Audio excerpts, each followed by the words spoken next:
आज का विषय है फैमिली लाइफ के मैनर्स। फैमिली लाइफ में भी मैनर्स एकदम निश्चित रहने चाहिए, क्योंकि मैनर्स यदि हट जाते हैं तो आपसी टकराव होता है। मैनर्स न होने के कारण रिश्ते टूट जाते हैं। मैनर्स न होने के कारण बहुत सारी प्रॉब्लम पैदा हो जाती है। तो फैमिली लाइफ के अंदर ये ज़रूरी है, परिवार के हर सदस्य यानी फैमिली के हर सदस्य को एक दूसरे के साथ रिस्पेक्टफुली बात करनी चाहिए। मैटर चाहे कुछ भी हो, कोई भी परिस्थिति आती, विषय कुछ भी हो, लेकिन रिस्पेक्ट के साथ बात करनी चाहिए। कभी भी आवेश में ईगो का या जोश का या गुस्से का कोई भी स्थान नहीं होना चाहिए। यदि किसी प्रकार से ईगो का कोई स्थान देता है तो ये कहा जाएगा जो फैमिली लाइफ है उसके मैनर्स को तोड़ा जा रहा है। मैनर्स यही है कि एक दूसरे के साथ प्यार से, रिस्पेक्ट से बात करनी है, बड़े ही मीठे होकर के स्वीटनेस के साथ बात करनी है, विनम्रता के साथ बात करनी है। यदि कहीं आवश्यकता होती है सेक्रीफाइस करने के लिए तो वो ज़रूरी करना चाहिए। कहीं ज़रूरत होती है कंप्रोमाइज़ करने के लिए तो कंप्रोमाइज़ भी करना चाहिए। मतलब जो फैमिली के लिए आवश्यक है वो अवश्य करना चाहिए, लेकिन फैमिली के अगेंस्ट नहीं। यदि आप परिवार के अगेंस्ट जाते हैं तो ये समझिए कि आप अपने परिवार के उन जो मैनर्स को है उसे तोड़ रहे हैं। सभी के साथ, जैसे पेरेंट्स हैं उनका कार्य है सभी परिवार के हर सदस्य के साथ अच्छे से व्यवहार करें, मैनर्स को समाप्त नहीं, क्योंकि मैनर्स की स्थापना उन्हीं को करनी जो सबसे बड़े बुजुर्ग होते हैं घर के अंदर, वही बच्चों को सिखाते हैं। एक बात ध्यान में रहे, यदि माँ बाप आपस में लड़ाई करते हो, एक दूसरे के साथ रिस्पेक्टफुली बात करेंगे तो बच्चे भी वही समझते हैं रिस्पेक्टफुली बात करनी चाहिए। यदि एक दूसरे का डिसरिगार्ड करेंगे, रिस्पेक्ट नहीं करेंगे तो बच्चे माँ बाप से ही सीखते हैं। फिर जब तक वो छोटे बच्चे होते हैं, लेकिन आगे चल कर के वो सोसाइटी से सीखते हैं, वो अलग बात है, समाज से सीखते हैं, लेकिन मुख्य तो यही बात है कि वो परिवार से ही सीखते हैं। तो परिवार में यदि सभी एक दूसरे के साथ रिस्पेक्टफुली व्यवहार रखते हैं तो उससे ये आवश्यक हो जाता है कि फिर परिवार की एकता बनी रहती है। परिवार में सभी को एक दूसरे के साथ मिलजुल करके कार्य में भी हाथ बटाना होता है, एक दूसरे को सपोर्ट करना होता है, एक दूसरे के विचारों को, एक दूसरे की भावनाओं को रिस्पेक्ट देना होता है, सभी की भावनाओं को समझने की कोशिश करनी है, एक दूसरे की जो उम्मीदें हैं उनका ध्यान रखना है, और सदा एक दूसरे की जो कामनाएं हैं, एक दूसरे के प्रति जो उम्मीदें हैं उनको भी पूरा करना है। ये नहीं है कि एक व्यक्ति है उसे अपनी ही अनुसार सब कुछ होना चाहिए, नहीं। परिवार है इसलिए जॉइंट डिसीजन, हर कार्य में जॉइंट डिसीजन होना चाहिए। यदि जॉइंट डिसीजन है तो परिवार सुखी रहता है। यदि जॉइंट डिसीजन नहीं है, अपनी मर्जी के ही हर कार्य में डिसीजन लिए जाते हैं, तो जब तक बच्चे छोटे होते हैं तब तक तो कोई बात नहीं, जब बड़े होते हैं तो फिर वही मन मर्जी वो भी करना शुरू कर देते हैं। वो भी यही समझते हैं कि जिसके हाथ में पावर होती है, पैसा होता है, वही सब कुछ होता है। तो ये एक रॉन्ग मैसेज नहीं जाना चाहिए। ये मैनर्स की बात है कि परिवार के लिए ही तो पेरेंट्स पैसा कमाते हैं। किसके लिए? परिवार के लिए, हर सदस्य के लिए, सुविधाओं के लिए, सुख के लिए, उनकी खुशियों के लिए।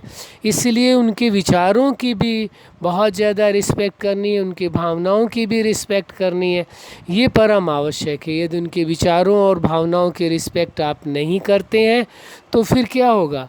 परिवार किसी तरह से चलता तो रहेगा, लेकिन वास्तव में जो परिवार में खुशियाँ होनी चाहिए, जो प्रेम होना चाहिए, जो सुख होना चाहिए, जो आपसी में एकता होनी चाहिए, वो नहीं हुई तो फिर परिवार का मज़ा क्या रहा? परिवार का मतलब यही है कि एक दूसरे के साथ खुशियों को बांट सकें, सुख दुख को बांट सकें, इसलिए आवश्यक होता है।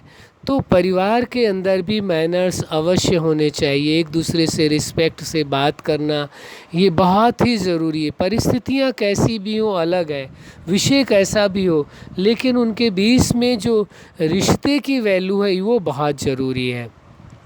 यदि रिश्ते का ही मूल्य नहीं है तो फिर कुछ भी नहीं रह जाता है। इसलिए बहुत आवश्यक है कि रिश्ते की प्राथमिकता दी जाए, न कि परिस्थितियों की, न कि किसी बात की, न ही धन की, किसी अन्य चीज़ की प्राथमिकता ना हो। केवल प्राथमिकता होनी चाहिए, रिश्तों की प्राथमिकता होनी चाहिए। जहाँ रिश्तों की प्राथमिकता होती है वहाँ परिवार खुशियों से भरा रहता है, आनंद से पूर्ण रहता है। और जहाँ पर रिश्तों की परवाह के बजाय वस्तुओं की, धन की परवाह होती, वहाँ फिर यही हालात होते हैं। आजकल आप देख रहे हैं बहुत सारे परिवारों में बहुत सारी परिस्थितियां हैं। हम पर्सनली किसी को नहीं करें, ना आपको ये बात करें, हमारी तो यही चाहत है, यही उम्मीद हम करते हैं कि हर आदमी का परिवार खुशियों भरा रहे, सुख शांति से रहे, किसी के परिवार में किसी प्रकार की कोई प्रॉब्लम्स ना आए। लेकिन यदि आपके परिवार में ऐसा कुछ होता है तो आपको देखना है कहीं ऐसा तो नहीं जो हमारे मैनर्स हैं, जो आपको अपने परिवार में मैनर्स, छोटे बड़ों के बीच में, बड़ों का छोटों के बीच में मैनर्स होना चाहिए, वो मैनर्स हैं या समाप्त हो गए, ये ध्यान देना आवश्यक है। छोटे बच्चे, उनके साथ भी रिस्पेक्टफुली बात करें। छोटों का काम है बड़ों के साथ रिस्पेक्टफुली बात करें, ये बहुत आवश्यक होता है रिश्ते के लिए। प्रेम और दूसरी चीज़ है सम्मान। जहाँ प्रेम और सम्मान है और भरोसा, तीन चीज़ें, प्रेम, सम्मान और भरोसा, यदि तीनों चीज़ें हैं परिवार के अंदर, सभी का सभी के प्रति प्रेम है, दूसरी बात भरोसा है सभी को एक दूसरे के प्रति, और तीसरा सम्मान से एक दूसरे के साथ बात करते हैं, वो परिवार सदा एक रहेगा। और वास्तव में परिवार की जो खुशबू है, जो परिवार की खुशी है, परिवार का जो सुख है, उसका अनुभव पूरा परिवार करेगा। और आसपास के लोग भी इस बात को कहेंगे कि ये तो बहुत ही आइडियल फैमिली है, ऐसा परिवार है, एक आदर्श परिवार है। तो यही कोशिश करनी है कि आपका परिवार एक आदर्श परिवार हो, जिससे लोगों को प्रेरणा मिले कि हमें भी अपने परिवार को इस प्रकार बनाना है या इस प्रकार जीना है, जैसे दूसरों को भी प्रेरणा मिले कि ऐसा परिवार होना चाहिए।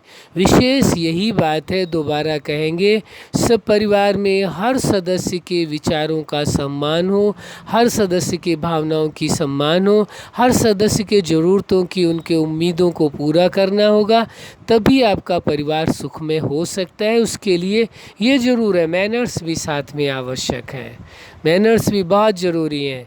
क्या मैनर्स है? प्रेम से सभी से बात करना है, भरोसा रख कर के बात करना है, और तीसरा सम्मान पूर्वक बात करना है। यदि तीनों चीज़ें आपका है, प्रेम, भरोसा और रिस्पेक्ट, तो परिवार की सबसे बड़ा जो ये मैनर्स है, इनको ध्यान में रखेंगे, ये मैनर्स टूटने ना पाएँ, तो फिर दुनिया की कोई ताकत नहीं है जो आपके परिवार को हिला सके, तोड़ सके। आपका परिवार सुखद परिवार अवश्य रहेगा। अच्छा, लेकिन यदि आप चाहते हैं कि आपका परिवार एक आदर्श परिवार हो तो अवश्य रहेगा, ये आपको प्रयास करना ही होगा, और सभी को मिल कर के प्रयास करना होगा। ऐसे नहीं कि केवल जो घर के गार्जियंस हैं उन्हीं की ही रिस्पॉन्सिबिलिटी है, परिवार के हर सदस्य की जिम्मेवारी है कि परिवार को एक आदर्श परिवार के रूप में प्रस्तुत करें।